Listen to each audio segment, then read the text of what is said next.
Okay, welcome from London, rather chilly London today, to our fourth webinar in this series. In this one today, which we call Renewal of the Renaissance, Challenges and the Way Forward, we're returning to Oman's economy. Since we last looked at this at the beginning of June, it has continued to take its toll around the world. And both Britain and Oman appear to be facing a second spike. But the oil price still remains stuck at around $40 a barrel. However, in the last 6 months, His Majesty Sultan Haitham has been able to reshape the government, and it looks as if ministers, officials, and parliamentarians have all been active. And we're wondering whether it's yet possible to see a clear way forward. We're very fortunate to have 3 distinguished and extremely well-qualified speakers from the Oman private sector to address this question. And they're all speaking to us from Muscat. Rather envy them, since we're sitting here feeling rather chilly today. Our first speaker is Mohammed Ardhi, Chairman of the bank Sohar International and Executive Chairman of the global investment firm Investcorp. I knew him in my time as ambassador as the very able chief of the Royal Omani Air Force. He has degrees from the RAF Staff College at Cranwell, from the US National Defense University, and from Harvard. Our second speaker is Pankaj Khimji, a director of the Khimji Ramdas Corporation.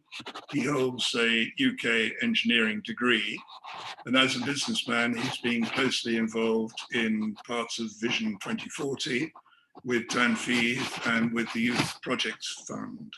And among other things, he's co-chairman of the Oman-India Joint Business Committee, and well known to us at the Anglo-Omani Society as a board member of the Oman British Friendship Association, or OBFA. He's also a cricketer, and many will remember his excellent lecture at Sackville Street on the remarkable rise of Omani cricket. The third speaker is Nick Patterson. He's a former chairman and managing director of Shell Oman, and currently a director of Truck Oman Group. He's had a long career in Shell International, and over the years has sat on over 20 international business boards. He's another stalwart of OBFA and also the British business community in Oman, having lived in Muscat, I think, for over 20 years. So I'll now turn over to our panelists, who will each speak for about 10 minutes. And as we go, I'll group up the questions which you can put to us through the Q&A facility, bottom of your Zoom screen. And after the presentations from each of the 3 panelists, I'll put the questions to them. The webinar is, as usual, on the record, and it will be available later on our website for those who want to take another look at it or to refer friends to it. So I'll now ask Mohammed Ardhi to kick us off. Mohammed, good morning. Good morning, Richard, and thank you very much for that kind introduction. Ladies and gentlemen, I would like to thank the Anglo-Omani Society for inviting me for today's webinar, along with my fellow panelists, Pankaj Khimji and Nick Pattison. As Ambassador Muir said, Oman and the UK share a rich historical relationship. And such a dialogue will surely enrich the knowledge sharing process between our great nations. The United Kingdom is the largest source of foreign direct investment in Oman, accounting for close to 47% of the total FDI inflows in 2019. The 2 countries share a strong bilateral relationship in the areas of health, education, energy, and defense. I am confident that these ties will further strengthen and flourish in future. Now, the topic of today's webinar, Renewal of the Renaissance, Challenges and the Way Forward, captures the multiple strands regarding Oman's economic progress. First, After the sad demise of His Majesty Sultan Qaboos in January 2020, Oman has embarked upon a new era under His Majesty Sultan Haitham bin Tariq, with a promise to continue Oman's ascendant march, which began with the blessed Renaissance heralded by the late Sultan in 1970. Second, as the world goes through what the managing director of the IMF called a crisis like no other, there has been unprecedented social and economic disruptions globally, and Oman has had its own share of challenges. Finally, despite facing strong headwinds, Oman has confidently embarked upon its future roadmap in pursuance of Vision 2040, the roadmap for the next 20 years. So to encapsulate, there is a commitment to a renewed renaissance, challenges being confronted, and a clear direction on the way ahead. In a royal speech delivered in February, His Majesty Sultan Haitham said, "In order to furnish means of support towards the achievement of our future goals, we're determined to undertake necessary measures to restructure the state administrative apparatus, modernizing the schema of laws and legislations, work programs, and mechanisms." A new cabinet constituted in August promises to take forward His Majesty's vision. As a part of an effort to reform the government apparatus, the number of ministries have been reduced from 26 to 19. Moreover, a number of government institutions have been dissolved and merged with some ministries. This fits in with the government efforts to promote fiscal prudence and bring in newfound efficiencies. The new cabinet reflects a process of continuity and change, as it has brought in a new generation of ministers with technocratic experience, while retaining a cross-section ministers from the former cabinet. In a major devolution of power, His Majesty Sultan Haitham has given up the titles of Foreign Minister, Finance Minister, and the Chairman of the Central Bank of Oman to other officials. This marks a significant shift towards a more impersonal style of governance. Similarly, the 11 governments of Oman have been assigned more powers, strengthening the federal process. The restructuring of the state apparatus will help in achieving multiple objectives, such as increasing the efficiency of the government, promoting investment and business, achieving more focused development at the government level, and enhancing Oman indicators in government performance. Overall, these changes will stand Oman in good stead for confronting the immediate economic challenges and drawing up a long-term roadmap for the future. The year 2020, as you all know, has been a difficult year for Oman economy, as it has been impacted by the twin challenges of a fall in global oil prices and the COVID-19 pandemic. These economic shocks have strained Oman's finances, depressed consumer demand, impacted exports, and affected the profitability of businesses.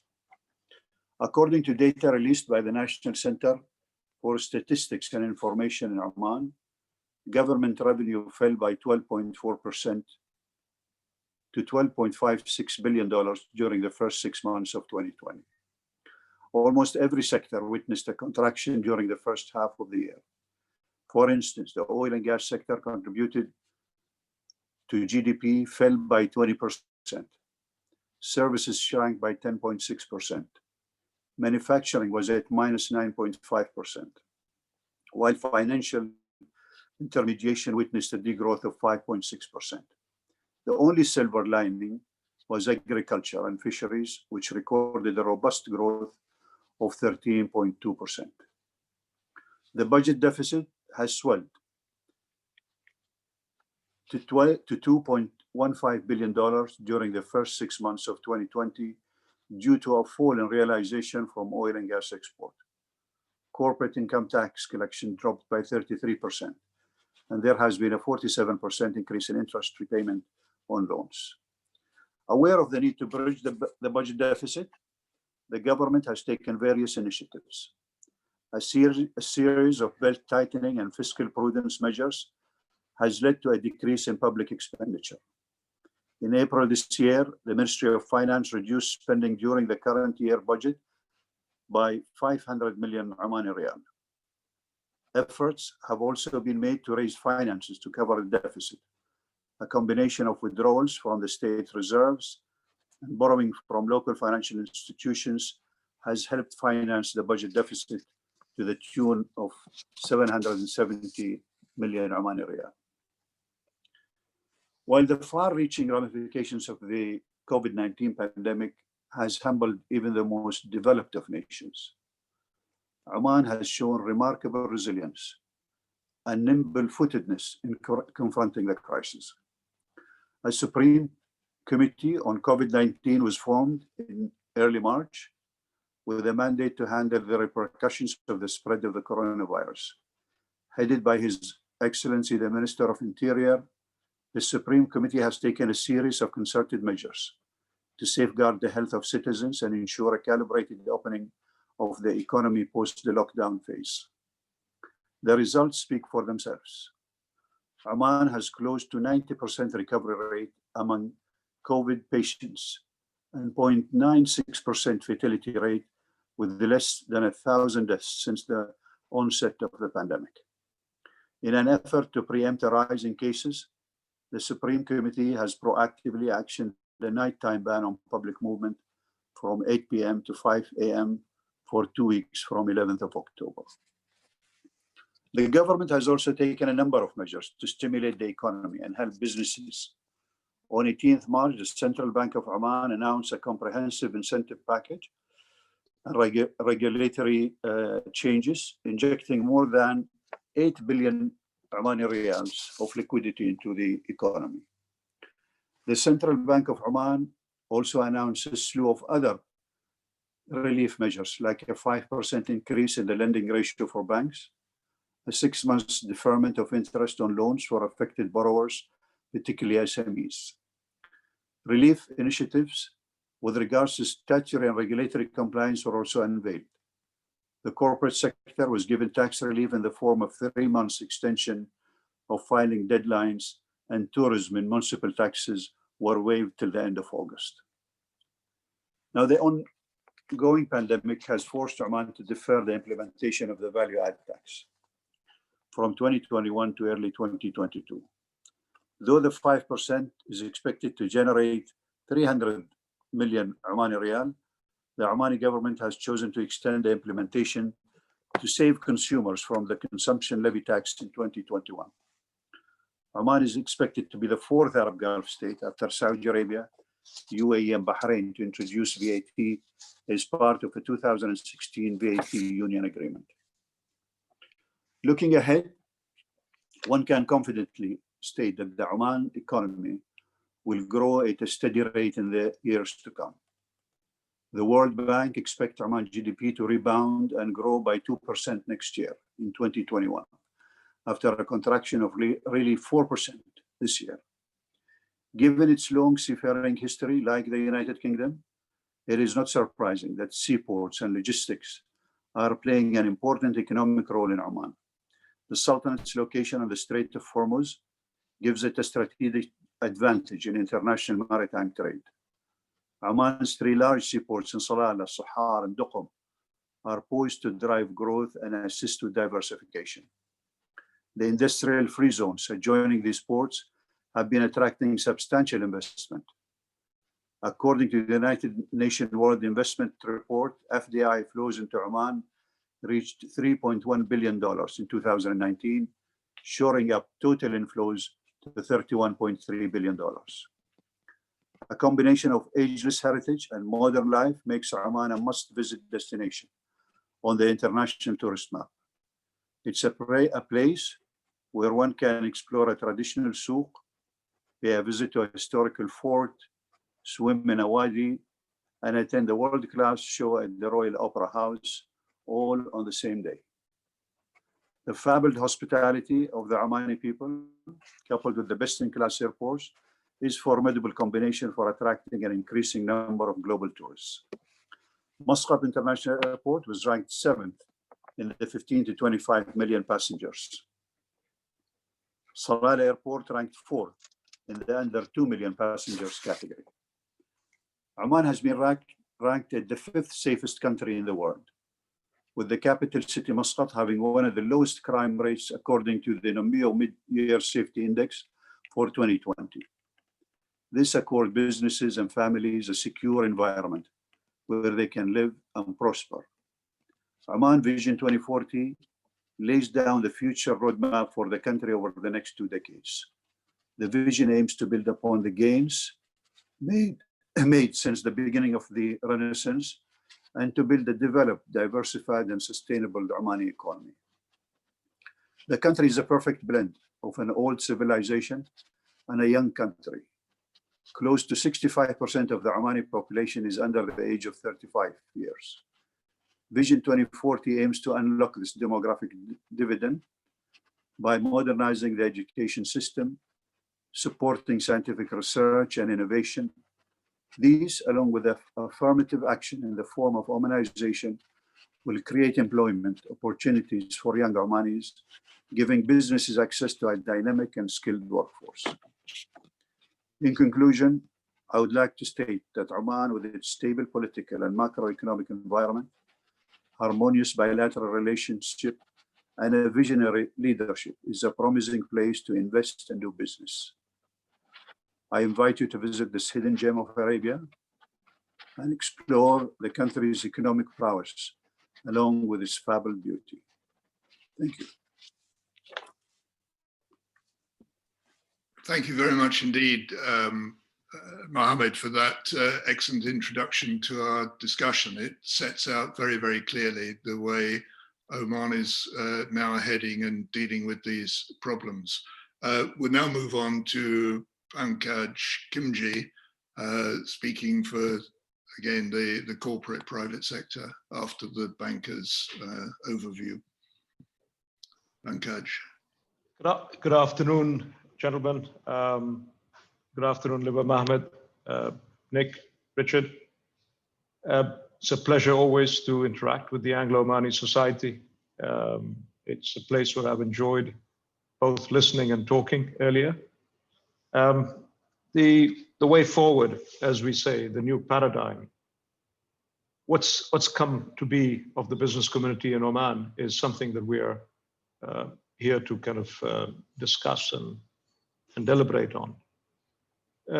Business in this new world, order, is certainly has had major impacts. I would say negative impacts. In Oman, in particular, the business society has come to terms and to realize that there's a new economic paradigm in the making. And they've done very well in the way they've behaved and the way they've reacted so far. One, that's my first statement. Number two, job cuts, furloughs, wage cuts, job losses has become a reality, and it has been accepted in a decent manner, and we've had no issues in dealing with the general population at large in the way this has been handled. Close to 200,000 expats have returned back home, and we've had a reduction in population, which is close to 5%. Part-time work and the nationals have really accepted that very well, where we have a lot of nationals who are actually working part-time or working from home, and that has become the new norm. Another new norm is multitasking. Nationals, Omanis, have really accepted that they can take up to 2 jobs, working in the evening or working in the morning on 2 different aspects. He could be an engineer, but in the evening he could be working as a delivery person. And we've seen a few cases, and that has really come out very well. And it just shows the fact that Oman and Omanis per se have been really receptive to this new challenge.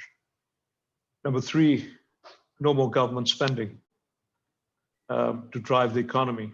Oman depended to a large extent on government spending, and this is not to be anymore. In the short term, for sure, But in the middle to long term, very step by step is going to be the approach, I think, from government spending, etc. VAT, as Lieutenant Mohammed mentioned, is imminent. We've pushed it back by another year, which is in the interest of the common man, but that is quite expectable in such crisis situations. So austerity measures are in place. The government spending is tightened. Government is tightened its belt. There is less spending on infrastructure. There's less spending on new projects. And I think if at all there's going to be spending, it's going to be focused towards health and education. And these are the two sectors which I believe will not have things. There are new hospitals being tendered out. There's new schools and new education system is being created. So I see activity within that two sectors, but the rest of the sectors are down. However, saying that, Oman's maritime economics is fisheries and seafaring trade. So fisheries harbors are being propagated, being tendered out, and we're building those, and they will carry on developing our fisheries resources. Number 4, there is a renewed commitment that the government will divest its investments. And this is one way in which the government will need to shore up its resources in order to pay off its debts, in order to put the money back in the thing. And that also gives a greater opportunity to the private sector to co-invest in existing and new projects as well. And that seems to be the new flavor, as I say, of this 2020-2021, is looking at various projects of a PPP nature, or a nature in which the government needs to move ahead with, but it will have an opportunity for the private sector to invest along with the government. So that is something that we are looking forward to. So co-investment opportunities are here, and everybody should take advantage of it, not just nationals, but also foreign institutions. The areas in which this co-investment opportunities are available are will be utilities, ports, and logistics. Food security. So there is the Oman Food Investment Company, which has been formed it's a greenfield project where Oman will be growing and cultivating grass for animal husbandry, dairy farming, fruits and vegetables farming, dates cultivation and processing, and also poultry. So I think these are the areas where in all these sectors, there's a renewed amount of co-investment opportunities. In terms of various other things, Oman is very keen on making the food security aspect becoming a renewed measure that Oman wants to take on, is to maintain its food security going forward. Tourism, Lieutenant Mohammed said it very well, that tourism is here. The opportunities are abundant. In the last 2 years, we've had 4 major 5-star hotels that have come up and which have made a mark. And there are 2 or 3 more about to be opened in the next 6 months. A couple in the mountains, some on the coast. The weather all year round at some place within Oman is going to be very permissible, very inviting. So it's worth mentioning that Oman is unique to the region and has great opportunities in investment in tourism. Logistics and multimodal logistics. This is going to be the new role that Oman's ports, its container depots, its free zones is going to play. Not only that, even as our land borders. Our land border with Yemen in the last few months has had a huge traffic jams of trucks wanting to go both ways into Yemen, in Mazuna, which is on the border just north of Salalah, close to Salalah. And we've had a renewed amount of interest of trucks going back and forth between Yemen and Oman from agro-foods coming in from Yemen, and lots of other goods going out from Oman into Yemen. So there's an opportunity there. Even our ports in Suez, we have a small commercial port in Suez, and that's seen a lot of ships and yacht and dhows coming in both from Yemen and Iran carrying food and agriculture produce throughout. In fact, at one point in time when the shutdown was in place and India could not export its agro produce because of the lockdown in India, we had a huge amount of inflow of fruits and vegetables that came in from Iran and Yemen, and it was very welcome from an Oman point of view. And this has sown the seeds of an opportunity that exists of trade between these three countries, Oman, Iran, and Yemen. Oman will have to make opportunities, will have to formalize certain trading partners in the region. And I hope that this will come through. Our road network from Oman directly into Saudi Arabia is virtually ready. It's a matter of time before that border gets opened up. And when that border gets opened up, it will reduce the transit time between Saudi and Oman by more than 6 hours. So we'll be able to kind of come in and out much, much faster and easier. So we're hoping that if that gets activated, that there is another focus that not only that, Oman could then be exporting to to the Levant region as well and to other areas in the north. Fisheries, a huge renewed interest in fisheries. Our fisheries harbors are now ready and functioning and supporting the fishing industry. As you know, Oman has not supported any international fisheries flotillas to come and fish in our waters, which means that our waters are still abundant in our fish resources. And Oman is now planning to go ahead and mechanize our fleet of fisheries boats, which at this moment in time were very rudimentary. They were just skips with a little outboard motor. So once we start enhancing our ability to go out further and deeper into the oceans, our fish produce and our fish resources will get better harnessed and processed in Oman. We obviously want that our fish does not get exported in the raw, but is processed or is cut in loins and steaks. So we're hoping that value added addition to the fisheries and agro industry in Oman is going to be the new renewed business opportunity going forward. Having said that, what does the business community do at the moment? How are they facing up with this financial tightening? We found various ways. There's a lot of small businesses that have come up and are feeding into the existing market. Services are coming into the market, and they're really making a difference. The youngsters are ready to work, and the laws on minimum wage have been relaxed to allow people to part-time work in the private sector and also otherwise, which means giving the private sector flexibility to hire temporary workers. And this has made a big difference in the retail business, in the hospitality business, etc. So I think there's a lot of new changes coming up which are far more friendlier. The business community per se has been interacting far more with the government than we ever have, and the government is far more interactive in their own turn with the business community than they ever have as well. So we see a two-way communication getting much better than it ever had. That said, I'm happy that there is a lot more interaction, there is a lot more expectation from both sides, and there is a renewed interest to work together in PPP and other sectors in this new economic paradigm. Thank you. Pankaj, very many thanks indeed for that. It throws light on a whole lot of new areas into which the Oman economy will be moving, I think, in a very interesting, exciting way. We'll switch now over to Nick Patterson. But thank you very much indeed, Pankaj.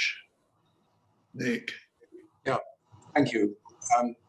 You've heard from Mohammed and Pankaj about the recent challenges and developments within Oman.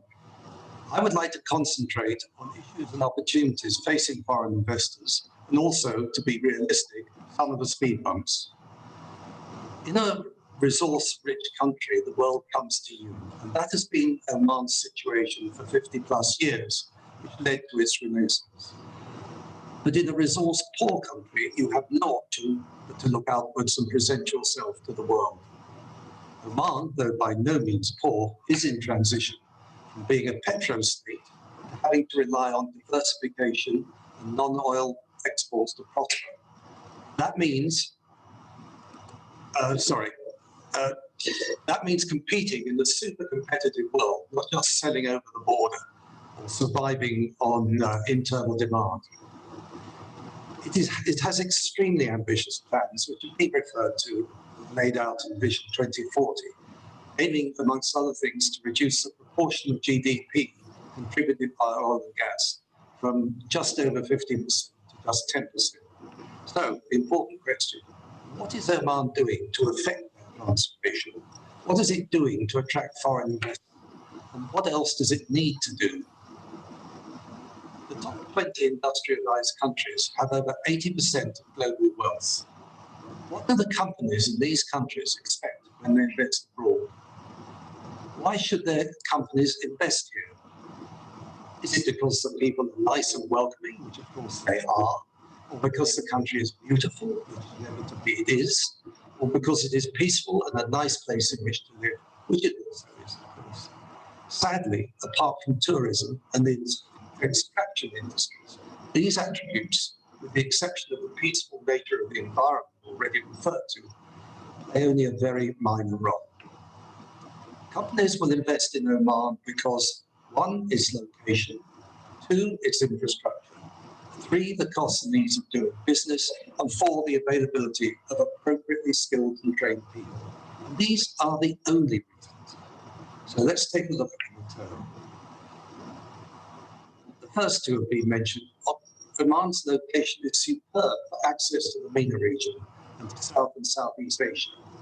Its ports are outside the potentially vulnerable Gulf, which is important these days. So it really ticks the box on location. A location is only relevant if it can be exploited. So 2, infrastructure. There are 2 aspects to this, physical and communications. Oman's physical infrastructure for companies that are location dependent is superb. Mohammed mentioned the 3 main seaports, as did Pankaj, Salalah, Duqm and Sohar. I want to emphasize they are very modern and extremely well placed for commerce. Sohar port alone received over $20 billion of inward investment over the past 20 years. Duqm last year, 1.5 billion, with many billions more promised to cover the refinery projects, the oil export facilities, High Port, the green energy hydrogen project, and the naphtha plant. It is also a strategic base for international defence forces, as epitomised by the recent defence accord between Britain and Oman. Any company wishing to set up an assembly or manufacturing plant for export in the areas I mentioned, Duqm is ideal. And Salalah is the 11th busiest container port in the world and the main one in the MENA region. The other vital component of infrastructure is communications. By the end of 2021, 80% of Muscat will be fibre ready. The Oman Fibre Optic Cable Company produces optical fibres and cables in their manufacturing facility at Busail. It is the only, I believe, manufacturer of optical cables in MENA. Omantel has just announced the opening of MC1, a state-of-the-art data hub, providing connections between key global business markets and sitting astride the main undersea cables connecting east and west. So I think the intent is very clear. Communications does not just cover the physical aspects, but the software and the people who can enable and exploit the communications capabilities. Development of the knowledge-based economy is crucial and will have a major impact on growth. Technological progress makes it possible to extract greater value from limited resources, to sustain that economic growth through enhanced productivity. And that is what is happening now, I truly believe. The third element is the cost and ease of doing business, I confess I'm a little less bullish here. Oman is in the process of trying to transform itself from a low productivity economy. Low labour productivity means low wages. Low wages means imported labour and little incentive to invest capital. Imported labour means introducing rules to protect Omanis, which in turn leads to inflexibility, inefficiencies, and again feeds low productivity. And with a strong real, it makes it very difficult to be competitive in the real outside world, outside the dollar-denominated industries. And to top it all, most people are unaware that the government actually subsidises the employment of expats. Pre-COVID, there were probably, from my calculation, around 300,000 too many expats in the country, mainly in construction. In a modern productive economy, they are simply not needed. Yet the government, of course, has to provide infrastructure for them, roads, utilities, schools, hospitals, cars, trucks. And then 10 to 15 of the economy is remitted back to their own countries, which could have been invested here. If you look at the full cost of employing expats, their true costs are much closer to the cost of employing Omanis at the same level. But of course, companies don't see that cost and they don't cost them anything. In truth, Omani unemployment really exists at the lower skills level. The ministries will, I hope, be addressing that issue, not by mandates and decrees which favour overpayment and overemployment, but by encouraging changing the nature of jobs. In Sweden, 85% of houses are prefabricated, and the roof goes on to the end of day one. In Oman, 1 or 2 years. There are huge opportunities here for companies to invest in modular construction and prefabrication. Understandably, there are concerns with a young population over the social aspects of unemployment, leading from any labour efficiency improvements. In my view, these concerns are unmerited since there are enough jobs to employ every single Omani, and even then we will need tens of thousands of expats. The key issue is matching skill to need rather than by overemploying them. Despite some negatives, I am actually very optimistic. As mentioned, Oman recently promulgated 5 new laws to promote investment. The long-awaited Foreign Capital Investment Law was particularly promising. It comes into force at the beginning of next year. And there are still regulations which need to be detailed. It's likely to include the fact that international investors may now own 100% of the businesses, no local partners or sponsors are required, no minimum capital is needed. Fast-track company registration will be offered, most of it online. Lifting of the no objection certificate, which will encourage a more mobile labour market, and as Pankaj said, one minimum wage for all Omanis, which is not as currently qualification dependent. We also anticipate legislation relating to the hire and fire of Omanis. I believe these reforms will be a real game changer. The aim is for Oman to be in the top 20 of the World Bank's Ease of Doing Business Index by 2030. It's currently 68, and that's only 9 years away. The fourth and final precondition to attract companies to invest here and once again to flourish is the availability of appropriately skilled and trained people, whether expats or locals. University degrees should favour subjects which are needed to support the economy, while technical colleges should develop the skills needed. There are colleges and universities here, and some operate to a very high standard. The truth is that capacity of the good ones needs to be increased. Also, ways found to fund courses for everyone who is capable of taking advantage of those courses.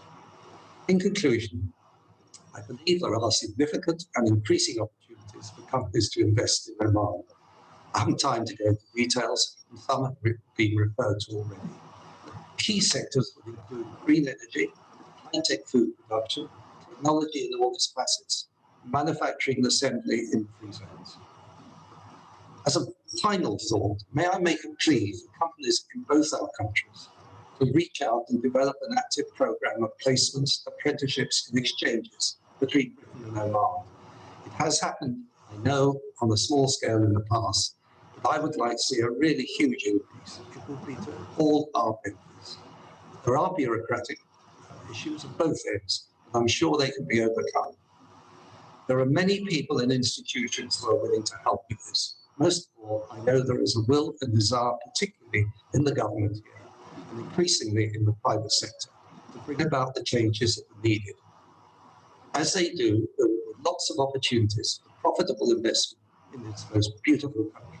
Thank you very much. Nick, thank you very much indeed. That's, I think, between the three of you, you've covered an enormous amount of ground. And in fact, as I've seen the questions coming in, you seem to presciently have answered a lot of them as you've gone. I'm going to pick them a bit at random. We had one from Badr al-Hathi asking whether you would see income tax coming in Oman in the course of the next 10 years. We've talked about that and the reasons for which that has been delayed now until 2022. What's your sense on income tax? Mohammed, do you want to kick off on that?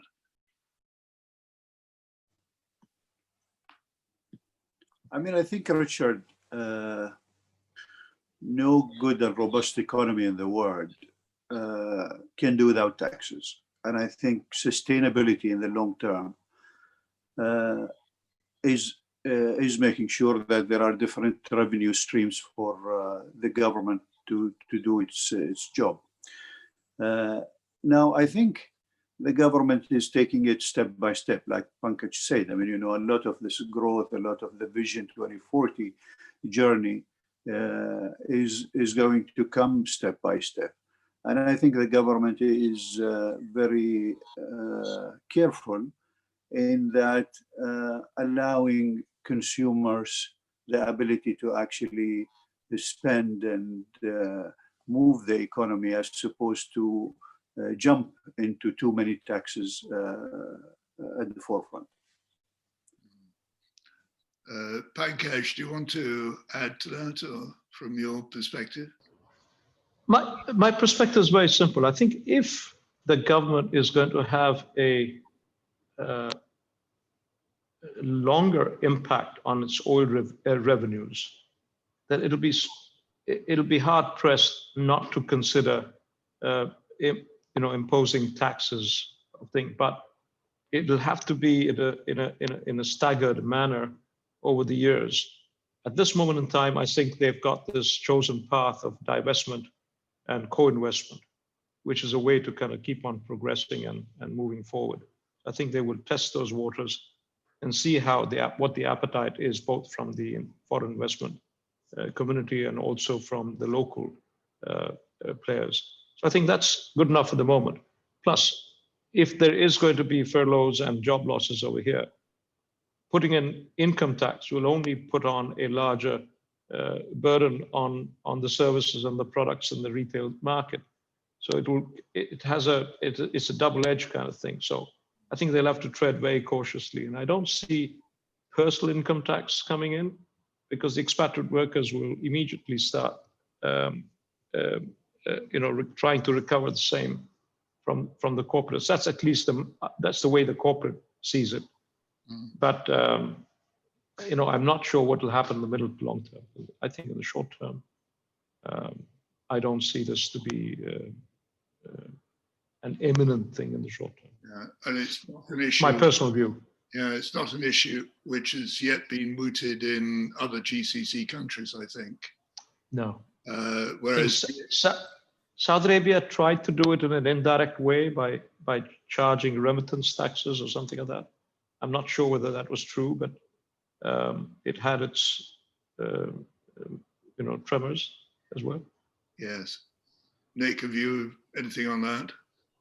No, I'm seriously out of my depth there, but I would say the introduction of VAT is going to be hugely, hugely complex. It's been put off since 2018, partly for that reason.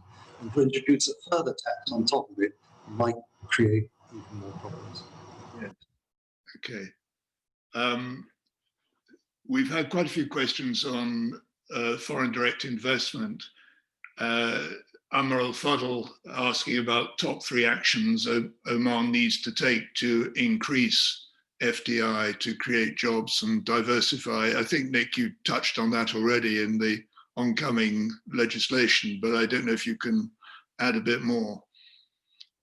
No, I mean, we're waiting to see the details of the legislation. If it does come through, as it appears to be coming through, I think that will answer a lot of the questions of the media. Okay. Anybody else want to comment on that? Further action on to attract foreign direct investment? Mohammed, I don't know from the InvestCorp perspective. I think, Richard, maybe I'll say 2 points. One, I think in the past we have not really been telling the good story that we have in Oman. And I think this is a really campaign that needs to go, to be a robust.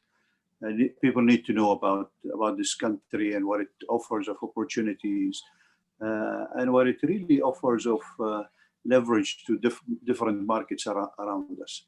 So I think that is an opportunity that we shouldn't miss. I think the other thing is cutting red tape. You know, one of the big problems. You know, we see it everywhere. You know, in the East, in the West, is red tape, administrative burdens, too many licenses. I think make investors think twice, and this is what is happening with the new government. That's why it's smaller, it's more nimble. It wants to to do things and action things. I think the other thing I would say is really the future of the global economy is into technology and infrastructure that supports everything from education, from e-commerce. All these things are really important, and with it, of course, to enable that, you need good communication, you need good education system, things that will really add to the attractiveness of any country. Yes. Nick mentioned the ease of doing business index, which has Oman at 68 out of 190. I know that the UAE is at 16. What's the difference? What's Oman not doing which it ought to be? Just to go back on the previous question, and then which carries on, it also kind of answers part of the current question. You know that the Ministry of Commerce and Industry in Oman, which used to be the main body looking after all business investments, foreign investments, etc., has now got, it's no longer just the Ministry of Commerce and Industry, it's Ministry of Commerce, Industry and Investments. And we've actually got a full-time undersecretary responsible for investments. So I think, and her main mandate is FDI generation.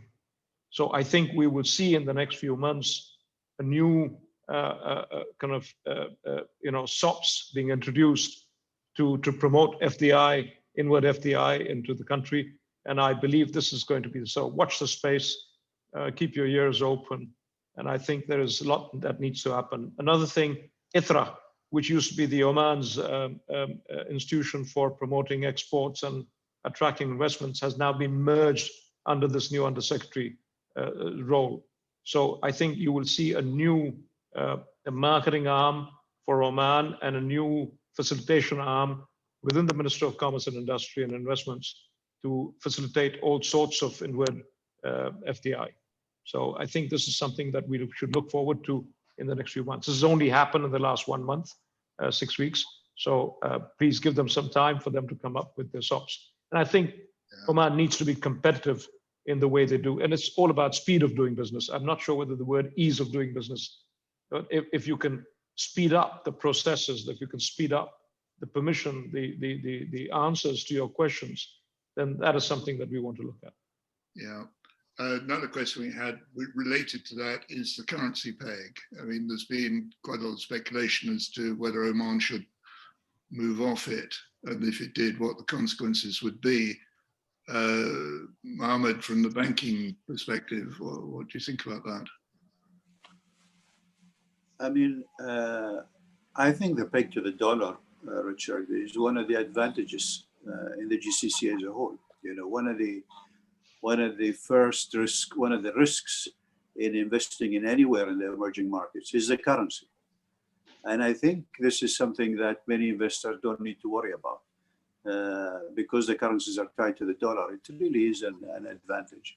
And I don't see why would we do it at the present time.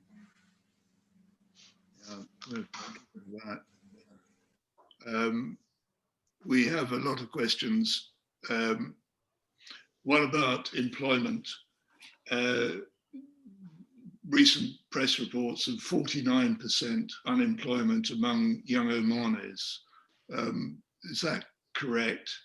And if so, what do you think are the key things that need to be done to bring it down?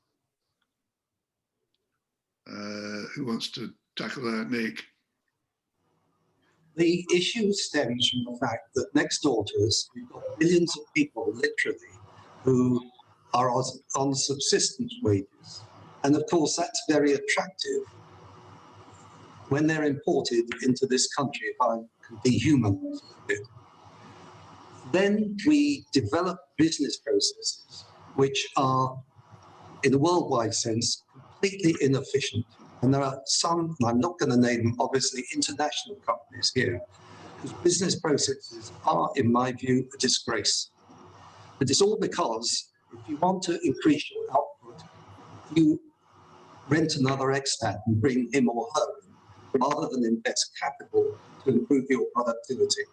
There would be, according to my calculations, which are not sophisticated, there would be no unemployment of Omanis if one could match skills to jobs. There would still be the need, as I said earlier, to have thousands and thousands of experts, but just not as many as we have now. So there's got to be an understanding from private industry, from government, surveys done to see exactly how we do the matching. Now, if you have got a street sweeper, I can understand an Omani not wishing to do the job at that price. So mechanize it. I haven't seen a street sweeper in Europe for years. How do they do it? Other ways, of course. Mechanize. But people are not prepared to spend the money.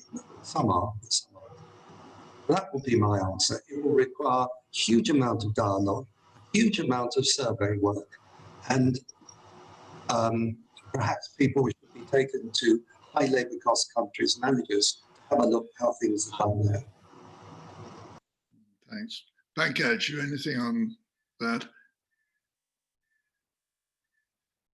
Yes, I mean, let's be very saying we need companies. First of all, Oman doesn't have an unemployment problem. The issue is about employability and getting the match, as Nick was mentioning. We do not have an unemployment problem. We've got 2 million expats working in this country, or 1.5 million actually working, and 500,000 floating around as in the gray market of labor. How could you say then we have 200,000 Omanis who are looking for a job? No, the jobs are there. It's just we need to match them, or the locals have to accept that there are certain jobs which may not be appealing to them from a prestige point of view, from the ego point of view. But I think that is changing. If you see the next generation of Omani that is coming out of colleges and universities and even graduating from proper schools and with technical education certificates, they're brilliant. I'm sorry to say, but they are that much better than their past generation, than our past generation. Their mindsets, their ability to understand the job requirements, their ability to comprehend new skills are that much better. So, I mean, Richard, from your time to now in Oman, there's been a huge jump and a quantum leap in the way the mindset attitude has changed amongst the locals when it comes to getting jobs and doing the jobs. Yeah. Just to check, we've been compiling a display of photographs covering the 50 years of the Renaissance, which we will, in about a month's time, be putting on the Anglo-Omani Society website. And compiling this, it makes the point very, very well. The vast skills that you've now got among your young people, and the sort of great creativity and drive that there is. We've had a question about assistance to SMEs. Is there more that can be done to help SMEs in Oman, particularly with exporting?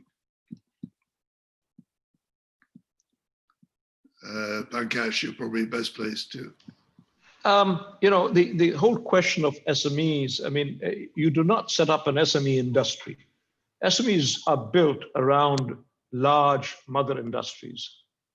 You have to have, if you have a large petrochemical plant, there will be a whole host of ancillary industries, which are actually SMEs that come around it, providing services, providing products, using the raw material to produce downstream industries, etc. So I think what needs to happen is that we need to really brace ourselves or come alongside these large industries that we're putting up. So we're putting up a liver plastics plant, we're putting up a petrochemical industry. We're not really encouraging them or asking them, what are you doing to build downstream industry or engaging with downstream industry? So I think we as industry are as much responsible about creating an ancillary industry, which is going to be SME driven and making it happen. So I think we've got it the wrong way around. And I think that in part, the institutions need to realize that, is that if we can use the steel and iron, as the steel plants in Oman, or the things we need to see, or the alumina, you know that nothing of the alumina stays in the country. Oman exports its alumina in ingots. We do not process the alumina ingots into anything downstream. I believe now there are a couple of industries which may be using this alumina to produce wheels or whatever else, but it's still, there's so much that needs to be done. So SMEs need to be crafted out of large industries and large businesses. But there is a lot of SMEs coming in the hospitality sector, in the food and beverage downstream sector. And you'll be surprised how young Omanis have really adapted to this new thing. Is suddenly the new chic is to own a restaurant or a cafe and move around. And it's actually bringing in people from all walks of life to come in and do that. And we're seeing a lot of small parlors and small designing workshops, artistry workshops, and craft food and craft breads are being created on the, if at all COVID has helped in doing something, is really upskilling the inherent talents of young Omanis to go ahead and produce these little new things. So this is really helping. So we see a lot of SMEs coming out of here, but not in the true sense. Thanks very much, because we had a question about some success stories, and I think that touches on Fantastic. We're pretty well done for time. One quickie on, perhaps all of you could give your thoughts on, where do you expect Oman to be, say, in 5 years' time? Who wants to start? Well, I'll pitch in here. I actually think that Oman will be a completely different country than in the business environment sense. I do believe that the government has got the message, or created the message. There's a lot of investment going into the various industries and infrastructures that we've discussed. Going back to SMEs, I hope in 5 years' time the word won't be used. It's a label at the moment, and as a label, I think it's quite harmful. Pankaj says big industries inevitably should be encouraged to support small industries, but you still want the person in his backyard or her backyard developing IT skills and so on. And I see very encouraging signs there.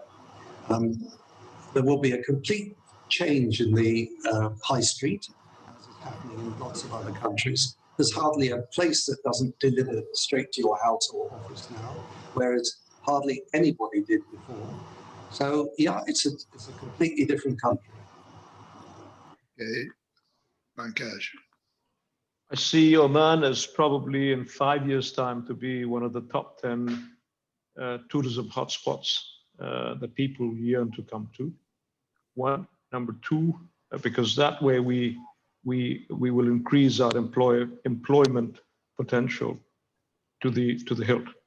Number two, I see Oman as an investment destination for the logistics and as a regional multimodal logistic hub. Thanks. And Mohammed, give you the last word. No, I think I agree with Pankaj and Nick.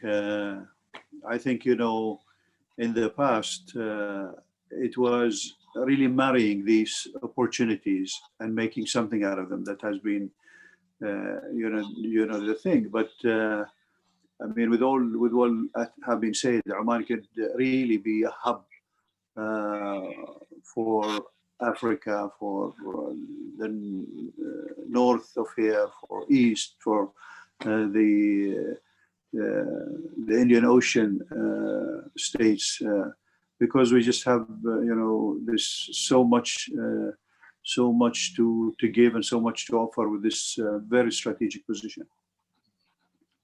Okay, well, we're out of time and slightly overrun, in fact, but I must thank all three of you for excellent presentations and for answering a very wide range of questions.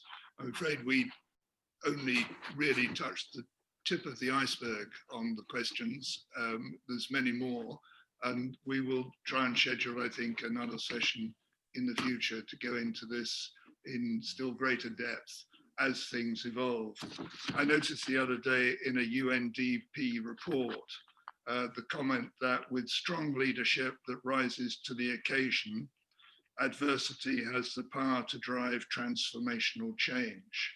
And I think that's very much what we're seeing now under His Majesty Sultan Haitham. So move forward with your newish team of ministers and senior officials. There's clearly a lot going for Oman, and I think a lot of hope as you approach the 50th anniversary of the Renaissance. What change? So thank you very much, all of you. Thank you to our audience, and apologies for those whose questions we couldn't cover. But as I said, we will try and have another go in the not too distant future. So thank you very much and goodbye. Goodbye. Thank you. Thank you, Richard. Thank you, everyone. Thank you.